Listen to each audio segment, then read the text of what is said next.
ಭಾರತೀಯ ಸ್ತ್ರೀ ಶಕ್ತಿ ಸಂಘಟನೆ ಅಬಲ ಹೆಣ್ಣು ಮಕ್ಕಳನ್ನ ಸಬಲೆಯರಾಗಿ ಪರಿವರ್ತಿಸುವ ದೊಡ್ಡ ಶಕ್ತಿ. ಬಾಲ್ಯದಲ್ಲಿ ಅಪ್ಪನನ್ನ ಕಳೆದುಕೊಂಡಂತಹ ಅನಾಥ ಬದುಕು, ತಮ್ಮ ತುತ್ತಿನ ಚೀಲವನ್ನ ತುಂಬಿಸಲು ಅಮ್ಮ ಪಡುತ್ತಿದ್ದಂತಹ ಕಷ್ಟ, ಅವಳ ಕಣ್ಣೀರು ಆ ಪುಟ್ಟ ಬಾಲಕಿಯ ಮೇಲೆ ಸಾಕಷ್ಟು ಪ್ರಭಾವ ಬೀರಿತ್ತು. ಬಡತನವನ್ನೇ ಹಾಸು ಹೊದ್ದು ಮಲಗುತ್ತಿದ್ದಂತಹ ಆ ಮನೆಯಲ್ಲಿ ಆ ಪುಟ್ಟ ಬಾಲಕಿ ಓದಲು ಆಗಿದ್ದು ಕೇವಲ 10ನೇ ತರಗತಿ ಮಾತ್ರ. ಮುಂದೆ ನನ್ನಂತೆ ಮತ್ತು ನನ್ನ ತಾಯಿಯಂತೆ ಅಬಲೆಯರಾದಂತಹ ಕಣ್ಣೀರು ಸುರಿಸುವಂತಹ ಹೆಣ್ಣು ಮಕ್ಕಳ ಅಮ್ಮನಾಗಿ, ಅಕ್ಕನಾಗಿ, ತಂಗಿಯಾಗಿ ಅವರ ನೆರವಿಗೆ ನಿಲ್ಲಬೇಕು ಎನ್ನುವಂತಹ ದೃಢ ಸಂಕಲ್ಪ ಆ ಬಾಲಕಿಯ ಮನಸ್ಸಿನಲ್ಲಿ ಮೂಡಿತ್ತು. ಒಬ್ಬ ಯಶಸ್ವಿ ಪುರುಷನ ಹಿಂದೆ ಒಬ್ಬ ಸ್ತ್ರೀ ಇರುತ್ತಾಳೆ ಎನ್ನುವಂತಹ ಮಾತು ವಾಸ್ತವ. ಅದನ್ನ ನಾವು ಪದೇ ಪದೇ ಕೇಳ್ತೇವೆ. ಆದ್ರೆ ಈ ಕಥೆಯಲ್ಲಿ ಎಲ್ಲವೂ ಉಲ್ಟಾ ಪಲ್ಟಾ. ಸುಖದ ಸಿರಿಯೂ ಬೇಡ, ನಗ ನಾಣ್ಯವೂ ಬೇಡ, ನಗು ನಗುತ್ತಾ ಬಾಳ ನಡೆಸೋ ಗಂಡನ ನೀಡ ಎನ್ನುವಂತಹ ಜಾನಪದ ಗೀತೆಯನ್ನ ನಾವೆಲ್ಲ ಕೇಳಿರಬಹುದು. ಇದು ಆ ಬಾಲಕಿಯ ಬಾಳಿನಲ್ಲಿ ಸತ್ಯವಾಯಿತು. ಮುಂದೆ ಈ ಬಾಲಕಿ ಬೆಳೆದು ನಿಂತಾಗ ಆಕೆಯ ಕೈ ಹಿಡಿದಂತಹ ಸರವಣ ಎನ್ನುವಂತಹ ಗುಣವಂತ ಆಕೆಯ ಬದುಕಿನ ದಿಕ್ಕನ್ನೇ ಬದಲಿಸಿಬಿಡ್ತಾರೆ.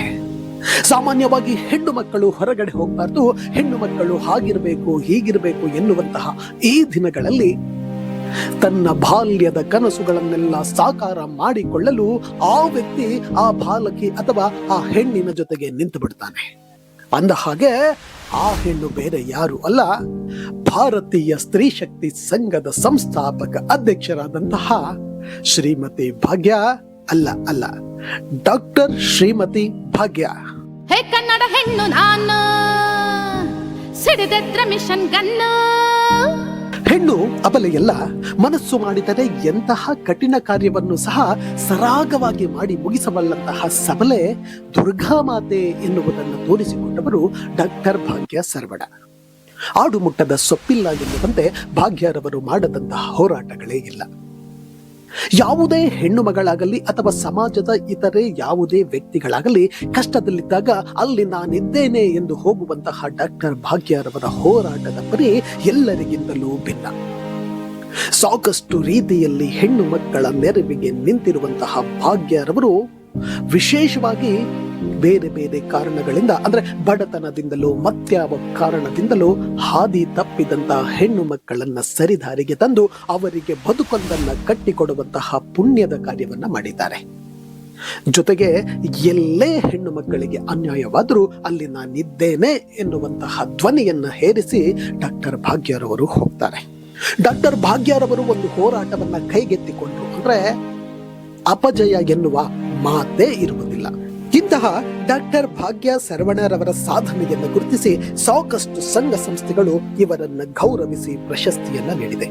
2016ರಲ್ಲಿ ಕನ್ನಡತಿ ಪ್ರಶಸ್ತಿಯನ್ನ, 2017ರಲ್ಲಿ ಮ್ಯಾಕ್ಸ್ ವತಿಯಿಂದ ಉತ್ತಮ ಸಮಾಜ ಸೇವಾ ಪ್ರಶಸ್ತಿಯ ಜೊತೆಗೆ ಪ್ರಾರಂಭಿಸಿದಂತಹ ಇವರ ಪ್ರಶಸ್ತಿಯ ಯಾನ 2023ರ highway achiever award, Chennai best women achieve award, 2023ರ ಕ್ಲಬ್ ಸ್ಪೋರ್ಟ್ಸ್ ಉಕ್ಕಿನ ಮಹಿಳೆ ಅವಾರ್ಡ್ ಸೇರಿದಂತೆ 2024ರಲ್ಲಿ ನ್ಯಾಷನಲ್ ಗ್ರೀನರಿ ಅವಾರ್ಡ್ ತನಕ ಸಾಕಷ್ಟು ಪ್ರಶಸ್ತಿಗಳು ಇವರನ್ನ ಆರಿಸಿ ಬಂದಿದ್ದಾವೆ. ಬುದ್ಧ, ಬಸವ, ಅಂಬೇಡ್ಕರ್, ಪುಲೆಯಂತಹ ಸಾಕಷ್ಟು ಮಹನೀಯರಿಂದ ಪ್ರೇರೇಪಿತರಾಗಿ ಸಮಾಜಮುಖಿ ಕೆಲಸಗಳನ್ನ ಮಾಡುತ್ತಿರುವಂತಹ ಡಾಕ್ಟರ್ ಭಾಗ್ಯ ಸರವಣರವರನ್ನ ಹತ್ತಿರದಿಂದ ಗಮನಿಸಿದವರು ಇವರ ಬಗ್ಗೆ ಮೆಚ್ಚುಗೆಯ ಮಾತನ್ನು ಆಡದೆ ಇರಲು ಸಾಧ್ಯವೇ ಇಲ್ಲ. ಕೆಲವರು ಕೇವಲ ಹುಟ್ಟುಹಬ್ಬಗಳೆಂದರೆ ತೋರ್ಪಡಿಕೆ, ಅಬ್ಬರ, ಆಡಂಬರ ಎಂದು ಅನ್ಕೋತಾರೆ.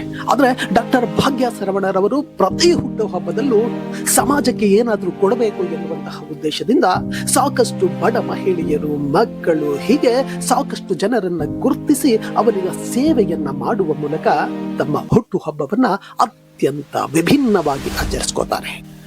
ಬಾಲ್ಯದಿಂದಲೂ ತನ್ನ ತಂಗಿಯ ಬದುಕಿಗೆ ಬೆನ್ನೆಲುಬಾಗಿ ನಿಂತಹ ಸಂಜನಾ ಫ್ರೂಟ್ಸ್ನ ಮಾಲೀಕರಾದಂತಹ ಪಾಪು ರಮೇಶ್ ಮತ್ತು ಇಡೀ ಕುಟುಂಬದ ಬೆಂಬಲದೊಂದಿಗೆ ಹಂತ ಹಂತವಾಗಿ ಬೆಳೆಯುತ್ತಿರುವಂತಹ ಡಾಕ್ಟರ್ ಭಾಗ್ಯ ಸರವಣರವರ ಬದುಕು ಮತ್ತಷ್ಟು ಉತ್ತುಂಗಕ್ಕೇರಲಿ, ರಾಜಕೀಯವಾಗಿ ಸಂಘಟನಾತ್ಮಕವಾಗಿ ಮತ್ತಷ್ಟು ಶಕ್ತಿ ಇವರಿಗೆ ದೊರಕುವಂತಾಗಲಿ, ಮುಂದೊಂದು ದಿನ ರಾಷ್ಟ್ರದ ಅತ್ಯುತ್ತಮ ಉತ್ತಮ ನಾಯಕಿಯಾಗಿ ಬೆಳೆದು ಸಾಕಷ್ಟು ಜನಕ್ಕೆ ಆಲದ ಮರದ ರೀತಿ ನೆರಳನ್ನ ನೀಡುವಂತಾಗಲಿ ಎನ್ನುವುದು ಇವರ ಅಭಿಮಾನಿಗಳು ಮತ್ತು ಹಿತೈಷಿಗಳ ಹಾರೈಕೆ.